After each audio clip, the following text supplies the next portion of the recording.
అందరికీ నమస్తే. Welcome to మైండ్ కులక్ష్మి. ఏంటక్క జార్లు చూపిస్తున్నావు, ఏమన్నా జార్ల షాప్ పెట్టావా అని అనుకుంటున్నారా? కాదులేండి, నేనే కొనడానికి వెళ్ళాను. నిన్న మధ్యాహ్నం స్కూల్ నుంచి ఇంటికి వస్తూ ఉంటే బస్సులోంచి ఇవి కనిపించాయి అనమాట.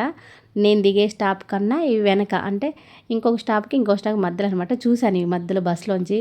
అబ్బా, ఇవి చాలా బాగున్నాయి, కొనుక్కుంటే బాగుండు అనిపించింది. అందుకని దిగి వెనక్కి చిన్నగా నడుచుకుంటా వెళ్ళి ఇవైతే కొనుక్కొచ్చాను. కొన్ని కిచెన్లోకి కొత్త ఐటమ్స్. ఇంకైతే నేను పెద్దవి కొందాం అనుకుంటే నా దగ్గర కవర్ ఏం లేదు, ఆవిడ దగ్గర ఏం కవర్ లేదంట. నా దగ్గర ఉన్న కవర్లో చిన్న చిన్నవి అయితే పడతాయి. ప్రస్తుతానికి చిన్న చిన్న అయితే కొందాంలని చిన్న చిన్న అయితే కొనుక్కురండి. పాపం ఎర్రటి ఎండలో రాజస్థానీ ఆవిడ అంట, రాజస్థానీ నుంచి వచ్చామని చెప్పారు. ఎర్రటి ఎండలో పెద్ద వయసు ఆవిడండి. నాకే ఆ కాసేపు నిలబడితేనే తలనొప్పి వచ్చింది. ఆల్రెడీ స్కార్ఫ్ కట్టుకున్నా కానీ అంత ఎర్రటి ఎండలో అసలు టెంట్ కూడా లేకుండా పెద్ద ఆవిడ అమ్ముతుంది. అయితే ఎక్కువ ప్రైస్ అయితే ఎక్కువ చెప్తుంది. నేను ఇంకా బార్గింగ్ చేసి కొన్ని అయితే తీసుకొచ్చున్నానండి. అంటే టోటల్గా విడివిడిగా ప్రైస్ చెప్పింది, కానీ ఇంకా నేను అన్నీ తీసుకున్న తర్వాత ఇవన్నీ తీసుకుంటాను, ఎంతకి ఇస్తామని అయితే అడిగాను. ఆవిడ మామూలుగా చెప్పడం పెద్ద జార్లు ఒక్కొక్కటి 400 చెప్పిందండి. ఈ బ్లూ కలర్ కూడా అంతే 400 అలా చెప్పింది. చిన్నజేమో 200 చెప్పింది. ఆ చిన్న ఇంకా బుడ్డిగుండేవి కూడా 100 రూపాయలు అలా చెప్పింది. టోటల్గా నేను తీసుకున్నవి అయితే రెండు పెద్ద అయితే పెద్దవి కాదు, కొంచెం లీటరు సైజు కేజీ చట్నీ అలా పెట్టే అంతవి. ఇంకొంచెం బ్లూ కలర్ అవి ఫ్యాన్సీవి ఇలాంటివి. ఇంకొంచెం బుడ్డి చిన్నవి కొంచెం పచ్చళ్ళకి. ఇంకా చిన్నవి అనమాట. కొద్దిగా పచ్చళ్ళు కానీ ఏమన్నా పడతాయి అందులో. బుజ్జిగా ఉన్నాయి, బాగున్నాయి, తీసుకున్నాను యాక్చువల్గా. మళ్ళీ దీంట్లో ఏం పెడతానో కూడా యాక్చువల్గా తెలియదు. ఆల్రెడీ ఇంతకుముందు వైట్గా పైన ఎల్లోగా ఉండేవి ఉన్నాయి కదా, పాత మోడల్ ఇవి. యాక్చువల్గా అయితే ఇప్పుడు రకరకాల మోడల్స్ వచ్చాయి, కానీ నాకు ఎందుకో ఓల్డ్ ఈజ్ గోల్డ్ అన్నట్టు ఆ పాత మోడల్ నచ్చాయి. అంతకుముందు 2 ఉన్నాయి ఆల్రెడీ నా దగ్గర, మీషోలో తెప్పించినాయి. అయితే వాటికి వీటికి చాలా తేడా ఉందండి. ఇవి ఒరిజినల్వి, అవి కొంచెం డూప్లికేట్ అన్నట్టే. ఎందుకంటే ఆవిడ చెప్పిందనమాట. నేను ఇలా తీసుకున్నాను ఆన్లైన్లో, అవి ఏమో జత 350, నువ్వేమో ఒక్కొక్కటి 400 చెప్తున్నావంటే ఆమె కొట్టి చూపించింది అనమాట. అంటే మూత తీసుకొని దాన్ని కొట్టి చూపిస్తే ఈ సౌండ్ ఇంటికి పోయి చూడు రాదని చెప్పింది. అంటే తెలుగు స్పష్టంగా రాదు, కానీ ఆవిడ చెప్పింది నిజమే. నేను ఇంటికి వచ్చిన తర్వాత చూశానమాట. తెలుగు సరిగ్గా రాకుండా అర్థమయ్యేటట్టు చెప్పింది. ప్రైస్ కూడా అంతే, కొన్ని చెప్పగలుగుతుంది, కొన్ని ఏమో తెలుగులో, కొన్ని చెప్పలేకపోతుంది. ప్రైస్ కూడా తెలుగులో చెప్పనీకి రాదు, హిందీలో ఇంగ్లీష్లో అయితే చెప్తుంది. ఇంకా అలానే నేను బార్గింగ్ చేసి మరీ అంత తగ్గిచ్చేం ఇవ్వలేదు. ఆ పాపం ఎర్రటి ఎండలో పెద్దావిడ అమ్ముతుంది కదా అన్నట్టు ఒక 100 రూపాయలు పోతేమిలే అన్నట్టు ఆమె చెప్పిన కాడికి ఒక 100 రూపాయలు అటు ఇటుగా తెచ్చానండి. మొత్తం కూడా 1200. మామూలుగా ఒక్కొక్కటే 450 చెప్తుంది. టోటల్గా ఇవి తీసుకుంటాను ఎంత అయితే అంటే ఎంత ఇవ్వని చెప్పింది. ఇక దానికి ఒక 100 తగ్గించి ఇచ్చాను.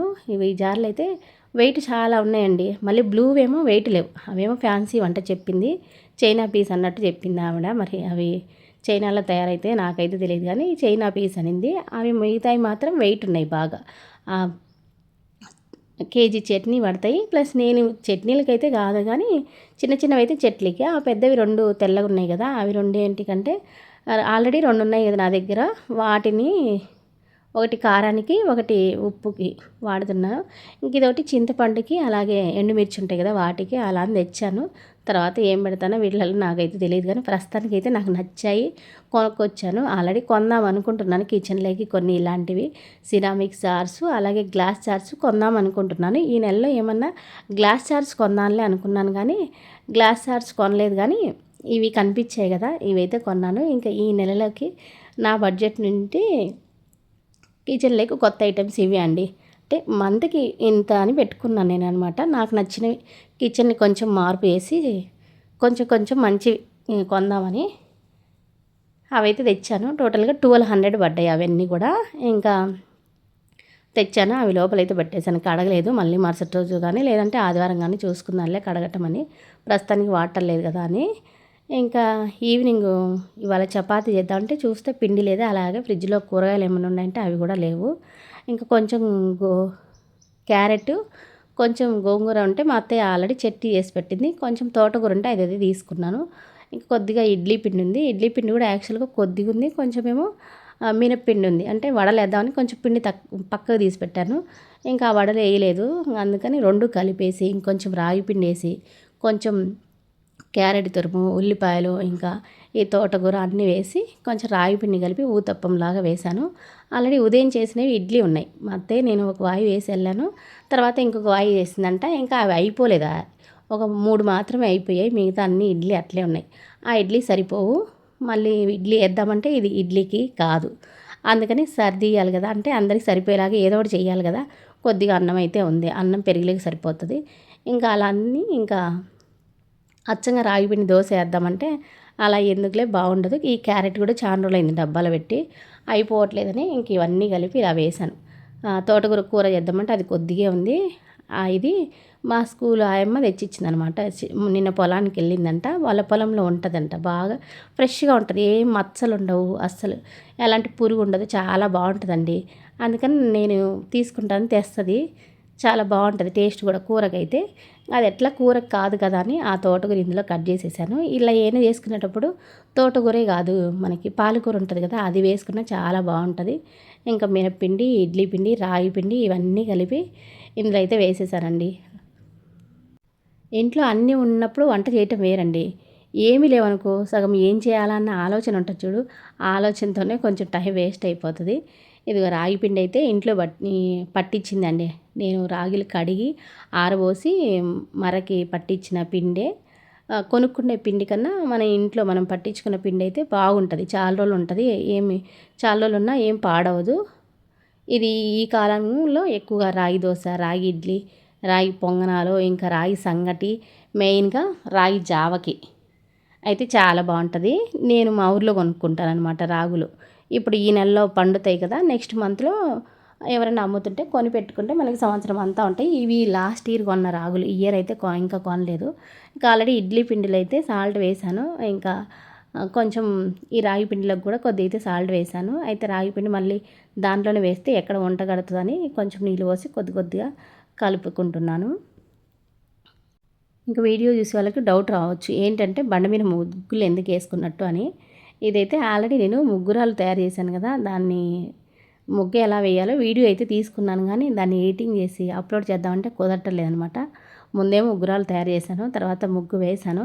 ఇంకా వీడియోని ఎడిటింగ్ చేసి అప్లోడ్ చేయటం సండే అవుతుందో ఎప్పుడవుతుందో, అందుకు ఇంకా అవైతే తుడచలేదు, బాగున్నాయి కదా అని. రాగి పిండి అయితే మొత్తం కలిపేశానండి. అన్నట్టు ఇది ఇడ్లీలాగా వేసుకున్నా బాగానే ఉంటుందండి. అంటే ఇడ్లీ పిండి కొంచెం ఉంది కదా, అందులో రాగి పిండి, కొంచెం పాలకూర కానీ, తోటకూర కానీ, ఇంకా క్యారెట్, ఇంకా ఉంటే మన ఇంట్లో బీట్రూట్, ఏమైనా కూరగాయలు ఏమైనా కలిపి అన్నీ కూడా ఇడ్లీ పిండిలాగా చేసి ఇడ్లీ స్టాండ్లో మనం ఇడ్లీ వేసుకుంటాం కదా, అలా వేసుకున్నా చాలా బాగుంటాయండి. అది మొత్తం కలిపి ఇందులో వేసాను. క్వాంటిటీ అంటే ఏమీ లేదు, నాకు ఎంత కావాలో అందరికీ ఎంతమంది ఉన్నామో ఎంత కావాలన్నట్టుగా తీసుకున్నానండి. ఇంకా అందులో పచ్చిమిర్చి కూడా సన్నగా తరిగి వేసాను. అన్నీ కూడా కలుపుతున్నాను. కలర్ఫుల్గా చాలా బాగుంది. తింటుంటే కూడా బాగానే ఉందండి. ఎందుకంటే క్యారెట్, మనకి తోటకూర ఇవన్నీ టేస్ట్ వస్తాయి కదా. రాగి పిండి కొంచెం మరీ పలుచగా ఏం కలపలేదు, కొంచెం తిక్కుగానే కలిపాను. ఫస్ట్ దీన్ని చూపించిన దానికన్నా వేసేటప్పుడు ఇంకా కొంచెం తిక్కుగా అనిపించిందని ఇంకొన్ని వాటర్ అయితే వేసానండి. కొద్దిసేపు ఇదేమంటే మనం నాననియాలి పిండి, ఎందుకంటే రాగి పిండి కదా, వెంటనే వేస్తే మనకి బాగా పిండి నానకుంటే కాలవు తొందరగా. అందుకని ఎప్పుడైనా కానీ రాగి దోశ వేసేటప్పుడు బాగా నానబెట్టుకుంటే బాగుంటుంది. నేను కొద్దిసేపు నానిన తర్వాత వేసాను. వేసేటప్పుడు మరీ కొంచెం తిక్కుగా అనిపించిందని ఇంకొంచెం వాటర్ అయితే యాడ్ చేశానండి.